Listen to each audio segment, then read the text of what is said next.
The percentage of unemployment in South Africa is expected to stay persistently high if the economy continues to develop at less than 3%, as the official unemployment rate crept back above 32% in the last 3 months of 2023, following 2 straight quarters of reduction when half of industries lost jobs. Statistics South Africa on Tuesday stated yesterday that the unemployment rate increased marginally by 0.2 percentage point to 32.1% in the fourth quarter of 2023, up from a one-year low of 31.9% in the third quarter. According to Stats SA's quarterly labor force survey, the number of unemployed rose by 46,000 to 7.9 million. The crisis in job creation in South Africa becomes more obvious when viewed over a 10-year period, as the number of unemployed individuals increased from 4.8 million in the fourth quarter of 2013 to 7.9 million in the fourth quarter of 2023. Now, joining me to discuss this unemployment crisis in the Rainbow Nation is ATM Chief of Staff in Parliament, Mpolisi Makubu. Hello, Mpolisi. Thank you so much for joining me on the news. Greetings, and thank you so very much for having us. All right, so can you give us an overview of the trends highlighted in the latest Stats SA report on the rise in unemployment and other economic challenges in South Africa? And also, if you could tell us, some of those factors that's contributing to this rise. Central to what is of concern to us as the African Transformation Movement is the fact that we have found ourselves in an economic stagnant market as South Africa, where we are unable to actually effectively create jobs that are going to yield, economic stability in this country. And yet, in the very same instance, we are assured by the President, Mr. Ramaphosa, that jobs have been created in South Africa and that we are heading towards stability. Yet, you actually look at it, I see the statistics that you have, put up in this banner. It says that it's 32.1% increase in the unemployment rate. But you look at the youth unemployment rate, that is now your people aged between 18 and 35. It is sitting at a 41.1%, meaning that there's effectively about 11.7 million young people in South Africa who are unplugged from any economic activity of any kind.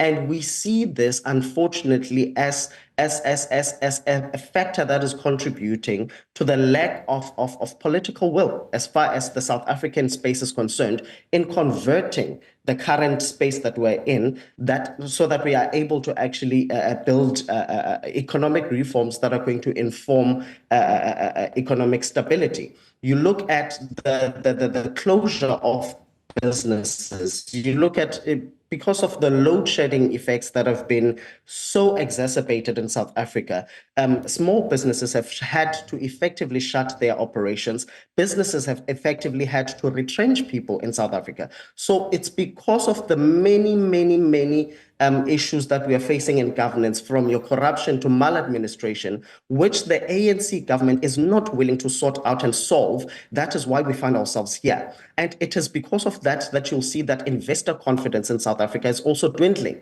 Many multinational corporations are threatening to actually pull out of the economy. And that is significantly going to ensure that we are having less and less people being employed in South Africa. In actual fact, we are going to face even more retrenchments. Okay. Now, some of the factors you did mention are an increase in employment rate, that's about 32%, and also, a closure of businesses leading to loss of jobs. Now, how does the current economic situation in South Africa compare to previous years, that's based on the data presented in this report? Prior this report being released by the Statistics South Africa company, we released a scathing infographic that showed the landscape between 2019 and 2024. And you will remember that President Ramaphosa effectively took office in 2019 as an actual president, not taking over from the previous resignation from the former president. So his actual term started in 2019. And you look at the food basket price. In 2019, it was sitting at 3,065 rands point 28 cents. Now it is sitting at 5,297.58 cents. So effectively, we are saying that to be able to live and to survive in South Africa, you need at least 5,000 to just fill a basket. And you will understand that the poverty rates in South Africa are so high. So it means that not everybody in South Africa can be able to afford this 5,000 rands for a basket. That is going to last you not less than a week, by the way, because there are so many other economic factors that we need to take into consideration. Because you look at the actual lived reality of South Africans, many homes are headed by children. And the grant that has been given by the government, which is the 350 rands, which started in COVID as a relief fund, is not necessarily a solution to all of the problems that we are facing as South Africans. And we have always said that South Africans are resilient people that are able to be self-sufficient. If the environment gives way enough for investor confidence to rise, then we can be able to convert whatever opportunities that we find in the space to be economically balanced. But over and above that, you look at the minerals that are being converted, that are being extracted in South Africa. None of those economic strongholds of South Africa are converted in South Africa. As a matter of fact, they are taken away and they are converted somewhere else and then imported back into the country. Why can we not stabilize youth employment by creating employment that is based on the economic strongholds of this country, meaning that the conversion of all of these minerals that are extracted in South Africa must be done in South Africa. And we must be able to ensure that we open up factories, we start a farming revolution, because you look at South Africa as it stands right now, there's absolutely no factories in the specific places such as your Kwakwa, such as your Butterworth, such as your Botshabelo, that used to have factories of manufacturing. Those factories must be opened up, and all of these companies that come into South Africa must be compelled to procure specifically from local companies. 80% minimum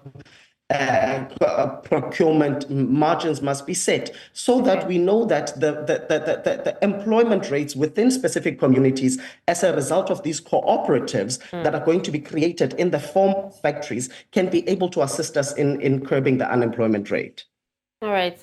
We do hope that, unemployment rate is actually, looked into, and something's actually being done about it as soon as possible. But thank you so much, Mpolisi, for joining me on the news and discussing this. Thank you very much for having us, and greetings to all of the people of Nigeria. Thank you.